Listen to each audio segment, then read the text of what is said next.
네, 안녕하세요. 김문철 회계사입니다. 오늘부터 총 10번이니까 일주일에 2번씩 해가지고요. 문제 있는 2차 기출문제 완벽 파헤치기 코너를 마련해가지고 최근 기출문제 중에서 좀 문제가 있는 그런 문제들을 좀 뽑아서 10개의 테마에 대해서 좀 자세하게 설명을 좀 해드리도록 하겠습니다. 해석에 좀 문제가 있을 수 있는, 또 이렇게 볼 수도 있고 이렇게 볼 수도 있는 그런 내용들이 담겨져 있기 때문에 문제를 푸는 수험생 입장에서는 시험장에서 이런 문제를 봤을 때 당황하고 당혹스러울 수가 있죠. 그래서 멘붕이 올 수가 있기 때문에 미리 정리를 좀 한번 해보겠습니다. 그런데 사실 교재 홍보 영상을 찍을 때 한번 말씀을 드린 적이 있는데, 이러한 문제가 나왔을 때에는 고민하지 마시고 본인이 알고 있는 하나의 방법으로 그냥 밀어붙이셔 가지고 답안을 작성하시는 게 더 현명하다는 거죠. 그 문제 때문에 고민하고 어떻게 할까, 이렇게 해야 되나 저렇게 해야 되나 막 고민하고 하다가 그것 때문에 시간을 뺏겨서 다른 문제를 풀 때에 시간이 부족하게 되면 그걸로 인해 가지고 멘붕이 와서 실력이 있음에도 불구하고 시험에 떨어질 수가 있기 때문에 너무 많이 고민하지 마시고 본인이 하나의 방법을 선택했다면 그 방법으로 그냥 밀어붙이고 답안을 깔끔하게 작성해서 제출하시면 됩니다. 그러면 그게 문제가 있는 문제이기 때문에 웬만하면 채점자들은 이렇게 문제를 풀든 이렇게 문제를 풀든 다 맞는 걸로 채점을 하기 때문에 그거에 대해서는 너무나 많은 고민을 하지 말아야 된다. 이게 이제 핵심이 되는 거고요. 그래도 이제 궁금할 테니까 어떤 논리적인 근거를 가지고 김문철 회계사는 이렇게 설명을 하는 거냐. 다른 책과 좀 다른 부분도 있기 때문에 다른 책은 그 책에 또 논리가 있겠죠. 저는 또 저만의 또 논리가 있기 때문에 어떤 논리로 이런 얘기를 하는지를 한번 보시고 더 논리적인 방법이라고 생각하는 그 방법으로 문제를 그냥 푸시면 됩니다. 아시겠죠? 그렇게 누가 더 논리적인지를 여러분들이 판단하셔서 그대로 문제를 푸시면 된다. 어떻게 문제를 풀든지 간에 자기가 정한 방법으로 밀어붙이고 문제를 푸는 게 일단 사실은 핵심이다. 그렇게 알고 계시면 되겠습니다. 자, 그게 오늘 첫 번째 순서입니다. 문제 있는 2차 기출문제 완벽 파헤치기의 첫 번째 2018년도 세무사 기출문제입니다. 문제 3번에 물음 2번에 대한 내용이었어요. 자, 그 접대비에 대한 문제였었는데 이렇게 문제가 나왔습니다. 종업원이 구성한 노동조합으로서, 그죠? 법인인 단체에 지출한 운영비. 문제가 이렇게 나왔어요. 요거를 접대비로 봐야 되는 거냐, 아니면 아예 송금으로 보지 않아야 되는 거냐. 그래서 이걸 접대배당으로 본다는 거는 접대배당에게 얘를 포함시켜 가지고 접대비 한도랑 비교해서 지금 세무조정 해야 되는 거냐, 아니면 얘를 그냥 아예 송금불상에 해야 되는 거냐에 대한 이러한 문제가 한번 나온 적이 있어요. 그래서 이것도 이제 선생님들마다 책의 내용이 좀 다른 부분이 있어 가지고 많은 질문을 좀 저한테 하신 부분이어 가지고 설명을 좀 해드리겠습니다. 법인세법 시행령 제40조 2항에 보시면은 이렇게 되어 있습니다. 법인이 그 직원이 조직한 조합 또는 단체에 복리시설비를 지출한 경우에 해당 조합이나 단체가 법인인 때에는 이를 접대비로 보고, 해당 조합이나 단체가 법인이 아닌 때에는 법인의 경리의 일부로 본다. 일반적으로 이제 노동조합은 법인의 형태로 되어 있습니다. 그래서 직원이 조직한 조합이나 단체가 노조일 때에는 이제 법인이 되는 거죠. 노동조합일 때는 거기에 복리시설비라고 표현되어 있어요. 아까 그 문제에서는 법인인 노동조합에게 운영비를 지출한 거라고 나왔거든요. 복리시설비를 지출했을 때 접대비로 본다고 되어 있습니다. 그리고 법인이 아니면 이제 격리 일부, 회사가 회계처리한 대로 인정하겠다, 이런 얘기죠. 또 이렇게 나와 있는 게 있어요. 법인세법 시행령 말고 법인세법 집행기준 19-19-9의 내용을 보게 되면 법인의 조합원으로 구성된 노동조합 지부에 지출한 보조금 등은 해당 노동조합 지부가 일반적으로는 법인이거든요.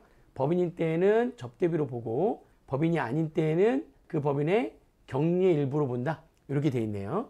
지금 내용을 보게 되면 시행령에서는 복리시설비로, 조합원이 조직한 단체가 법인이었을 때 복리시설비로 지출했다면 접대비로 보고, 집행기준에서는 조합원이 조직한 단체가 법인이었을 때 그 법인인 그 노조에 보조금 등으로 지출하게 되면 접대비로 보라고 되어 있어요. 그 얘기는 무슨 얘기냐면, 이 법인세법 시행령과 집행기준에 따르면 법인의 조합원으로 구성된 단체가 법인인 경우에는, 노조같이 법인인 경우에는 그 단체의 복리시설비를 지출하는 것뿐만이 아니라 보조금 등으로 지출하는 것도 다 접대비로 온다는 얘기죠. 즉 다시 말하면 명칭을 따지지 않는다는 겁니다. 명칭을 따지지 않아요.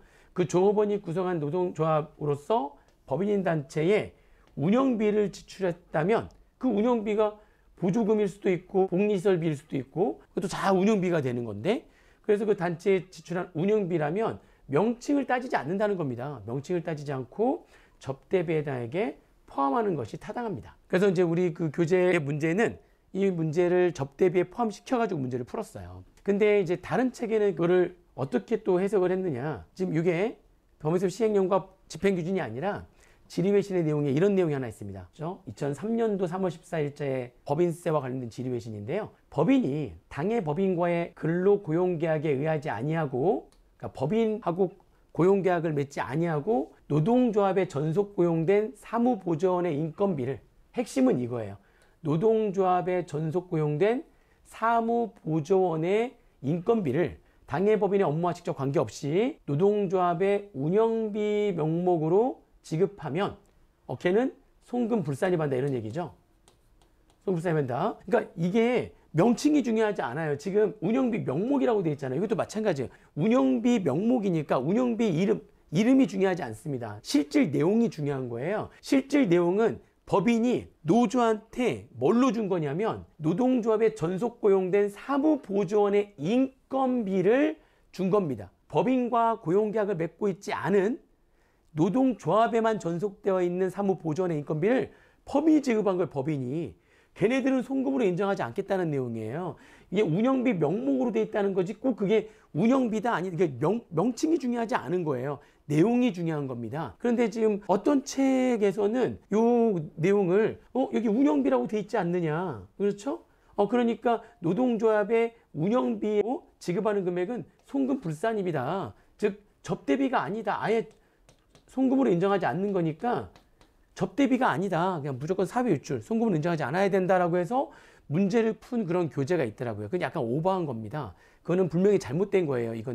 얘는 잘못된 거니까 바로 잡고 가야 됩니다. 다시 한번 보겠습니다. 자, 지금 핵심은 요게 핵심인 거예요. 이 명칭이 중요한 게 아니란 말이에요.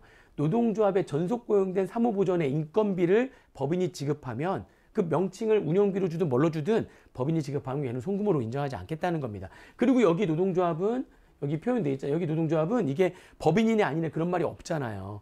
법인인 것은 아니, 이걸 따지지 않고요. 노동조합이 법인이든 아니든 노동조합에 전속 고용된 사무보조원의 인건비를 법인이 지급하면 송금불산입니다. 이런 얘기입니다. 다시 내용 볼게요. 자, 여기 보시면 문제는 이렇게 나왔어요. 종업원이 구성한 노동조합으로서 법인인 단체에 지출한 운영비, 그렇죠? 명칭을 따지지 않습니다. 법인세법 시행령은 복리시설비 라면 접대비로 봐라. 이 앞에 내용 똑같죠. 복리시설비라면 접대비로 봐라. 그리고 법인세 집행기준에서는 종업원이 구성한 노동조합으로서 법인인 단체에 지출한 보조금 등이라고 했잖아요. 그러니까 명칭이 중요하지 않습니다. 아무튼 걔네들한테 이렇게 보조금 등으로 지급하는 금액은 접대비로 봐라. 그래서 이 문제는 이 금액을 명칭이 운용비로 돼 있지만 보조금 등이라고 표현을 해가지고요. 명칭을 따지지 않는 거니까 얘를 접대비에 해당에 포함시켜서 문제를 푸는 게 더 타당하다라고 하는 겁니다. 자, 이렇게 보시면 되겠습니다. 이게 논란이 있는, 약간 문제가 있는 그런 2차 기출문제의 첫 번째 이슈였습니다. 자, 다음 두 번째 테마는 우리사주조합 기부금이 있었을 때 기부금 한도를 어떻게 계산해야 되느냐에 대한 테마로 또 만나 뵙도록 하겠습니다.